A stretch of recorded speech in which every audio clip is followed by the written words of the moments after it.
Because keeping up to date with the latest security patches or patches at all for all your different types of software is a huge hassle, we want to automate it. Also, if we do automate it, it means we're not going to forget, and it's more likely that those patches are applied, and it's more likely that we're going to be safe from attacks. There is one main application that I recommend for doing this, and that is Secunia Personal Software Inspector, or PSI, and it's also free.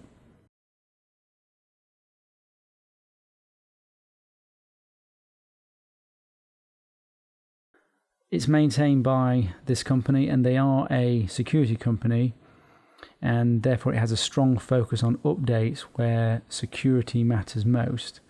The update data has to be updated to be useful, and it's maintained by Secunia, and they do quite a good job of doing that. But they don't cover all software, but they do cover all of the software that is important for security. If you just simply go to the website, you're going to have to fill in your details here, download, you will get the executable. If you run this, select your language, next, accept the license. Now you have a choice of how you want this to be set. So you can set it to update programs automatically, which I recommend for you when it's all set up. Definitely set it to that. But for when you first install it, I recommend that you set it to download updates automatically, and then let me choose whether to update. This way you can choose which software you may not want to have updated, because it could be that you have some software that you don't want updated for different reasons. So you don't want it to start automatically updating those applications, because that's exactly what it'll do if you set this. You may even not want it to download anything at all, but just check to see whether or not your software is up to date just for the install. In fact, I'll check it to this just for the install. And then do we want to launch it? Yes, we do. When you first start the program, it scans for software looking for what is installed. This can take some time, especially if you've got a lot of applications, you've got a large hard drive. It also needs an internet connection, and it needs to get the latest updates with that internet connection. So if you don't have a connection, it may start to grumble, and if it seems to have hung, just leave it. It's probably just scanning to see what software you've got. I do find that this application can become unresponsive from time to time, but if you leave it, it's usually just trying to do something in the background, scanning your files, etc. So here, if you look here, we have settings. If detailed view isn't selected, then just check that checkbox, and that will give you a better view of what apps need to be updated. And this is the options we had while we did the install. So here you can change it back to update automatically, which is recommended. Now what you can do, so what I've done here is I've deliberately made sure that there is some software that is out of date.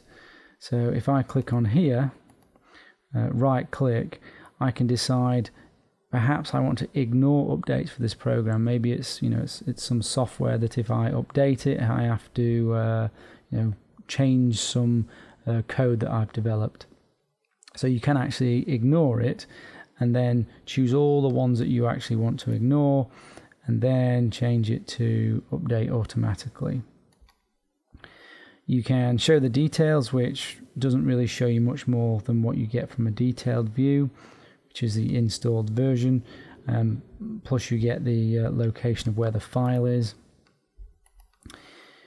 Very useful. If you go on more information, it's going to launch your browser, and it's going to give you information about the patch and the vulnerability, and you can see here, highly critical.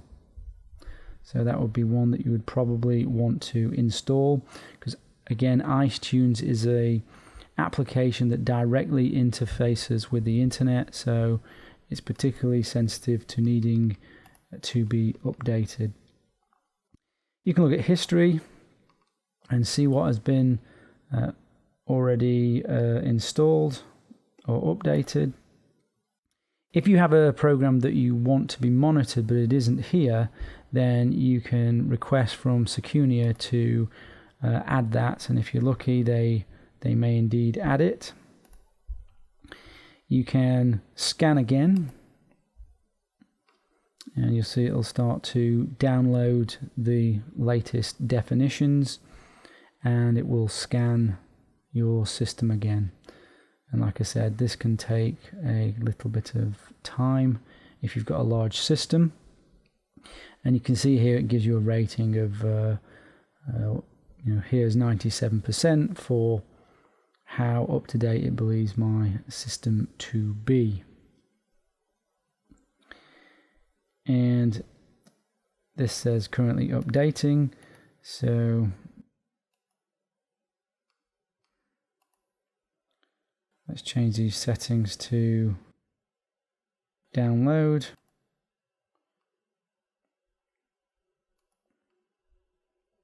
And you can see here, this is doing exactly what I mentioned, in that it starts to pause, and you're not quite sure what it's doing here. It's got a little timer, but what it's doing is it's updating in the background, and you'll get this little timer. So the best thing is just to leave it, let it get on with what it's doing, and then eventually it will come back and you'll be able to use the interface again. Now there are alternative tools to this one to automate patching. There is something called App Updater, there's FileHippo App Manager, there's Ninite, there's Software Informer Client, there's Software Update Monitor or Sumo, but make sure you get the light version of that because the non-light version comes with other adware and bloatware. There is Heimdall free, not sure if I'm saying that correctly. That comes from a security company, so that has a security focus, so that's worth a look. You can also do automated driver updates, and there's a few pieces of software that do that, and Dumo is one example. If you have your machine switched off for any length of time, or you're disconnected from the internet for any length of time, before you start using your browser or going onto the internet, you need to check to see if you're up to date with your patches first. Get your system up to date first, then use your browser, then use your internet. And if we look here, it's actually conveniently auto updated it for us, and we're on the latest version here. And on history, we can see the update's been made, which is brilliant. Now we're 100%.